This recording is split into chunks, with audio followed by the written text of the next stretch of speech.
Education and production. We also got subsidy. धन्यवाद। अब हम माननीय प्रधानमंत्री जी के समक्ष पीएम किसान योजना पर बनी एक लघु फिल्म का प्रस्तुतिकरण कर रहे हैं। ये निधि है मान सम्मान की, कृषकों के कल्याण की, भारत सरकार की एक महत्वाकांक्षी योजना, प्रधानमंत्री किसान सम्मान निधि योजना यानी पीएम किसान पूरे देश में फैला रही है किसान परिवारों की इस खुशहाली को। साथियों, हम देश के अन्नदाता को उन्नत करने के लिए हर संभव प्रयास कर रहे हैं। जब आपकी उन्नति होगी तो पूरे राष्ट्र की उन्नति पाएगा। सिर्फ आत्मनिर्भर किसान ही आत्मनिर्भर भारत की नींव डाल सकते। एक बार फिर से करोड़ों किसान परिवारों पीएम किसान सम्मान निधि के लिए मैं आपको बहुत बहुत बधाई देता हूं। पीएम किसान योजना के अंतर्गत प्रत्येक बुजुर्गधारी किसान परिवार को हर 4 महीने पर 2000 रुपए की सम्मान निधि सीधे उसके बैंक में जमा की जाती है। इस योजना का उद्देश्य किसानों की खेती संबंधी जरूरतों को पूरा करना और किसानों की आय में वृद्धि करना है। మేము అన్నిటికీ సంతోషంగా తెలుసుకుంటున్నాము। మంచిగా వస్తున్నాయి మాకు। पीएम किसान एक फायदे की योजना है। इस योजना के बाद साहूकार से कोई कर्ज नहीं देना पड़ रहा। प्रधानमंत्री किसान निधि योजना से जो मेरे को 6000 रुपये सालाना मिलते हैं, उससे मैं बहुत खुश हूँ। మాకు ఇప్పుడు కూడా पीएम किसान వల్ల మా కష్టాలకు అప్పులు లేవు। मैंने 6000 मिला, मुझे बहुत खुशी का काम है। आज देश में ये कारवां बढ़ता हुआ पीएम किसान के 10 करोड़ से ज्यादा लाभार्थियों तक पहुंच गया है और अब तक 1,15,000 करोड़ रुपए की सम्मान निधि सीधे किसानों के खातों में जमा हो चुकी है। पीएम किसान विश्व की सबसे बड़ी डायरेक्ट कैश ट्रांसफर योजना है। योजना में 100% खर्च का वहन भारत सरकार द्वारा किया जाता है। लाभार्थी किसानों की पहचान की जिम्मेदारी राज्य सरकारों की है। इस काम को तेज, आसान और पारदर्शी बनाने के लिए भारत सरकार द्वारा एक पोर्टल www.pmkisan.gov.in का संचालन किया जा रहा है। इस सुविधा के कारण लाखों किसानों के बैंक खाते में सम्मान निधि पहुंच जाती है। किसानों की शंकाओं और शिकायतों के तुरंत और प्रभावी समाधान के लिए भारत सरकार ने एक हेल्पलाइन सेवा शुरू की है। हेल्पलाइन नंबर है 155-261। ये सेवा 24 घंटे और 365 दिन उपलब्ध रहती है। भारत सरकार ने पीएम किसान के नाम से एक मोबाइल ऐप भी लॉन्च किया है, जिससे किसानों को अनेक सुविधाएं भी मिल रही है। पीएम किसान सम्मान निधि की 8वीं किश्त के रूप में आज माननीय प्रधानमंत्री श्री नरेंद्र मोदी जी द्वारा 9.5 करोड़ से ज्यादा अन्नदाताओं के खातों में 19,000 करोड़ रुपए से अधिक की राशि का हस्तांतरण किया जा रहा है।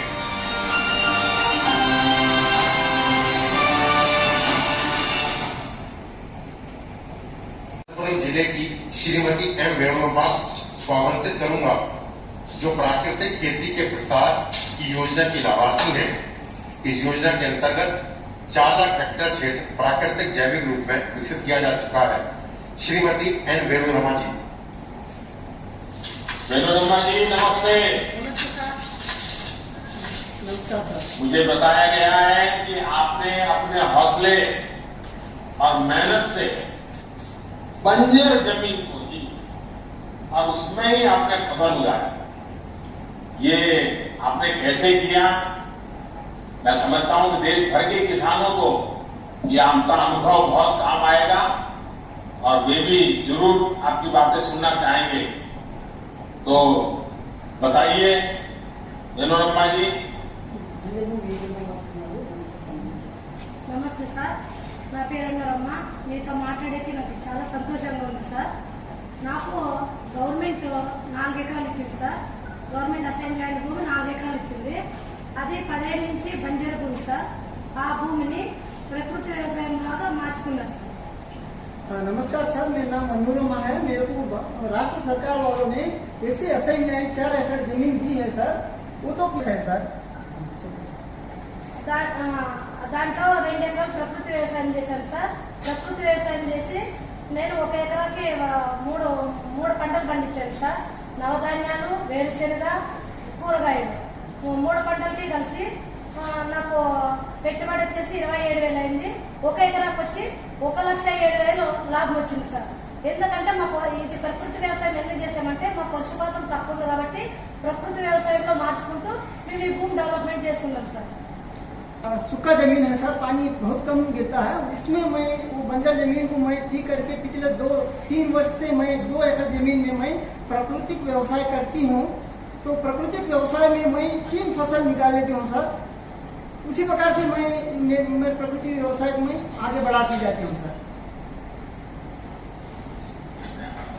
वाणी में अनुभव दिखता है, क्योंकि आप बिल्कुल रुके बिना सुपर फास्ट की तरह अपना अनुभव बता रही हो.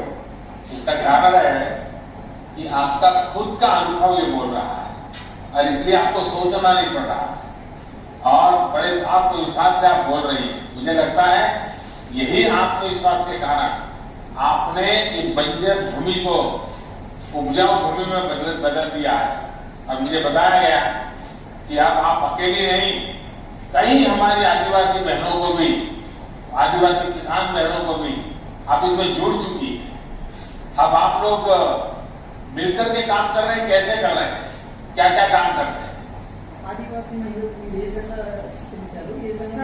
మహిళ సార్, నాకు పక్కన తాండాలు ఉంది సార్. ఆ దాంట్లో 170 మంది గిరిజన మహిళలు ఉన్నారు సార్. మా ఊళ్ళకి నేను ప్రకృతి వ్యవసాయం నేను ఎట్లా చేశానో వాళ్ళకన్నా అట్లే నేర్పించి వాళ్ళని ప్రకృతి వ్యవసాయం నేర్పించే దిశలో తీసుకుపోయాను సార్.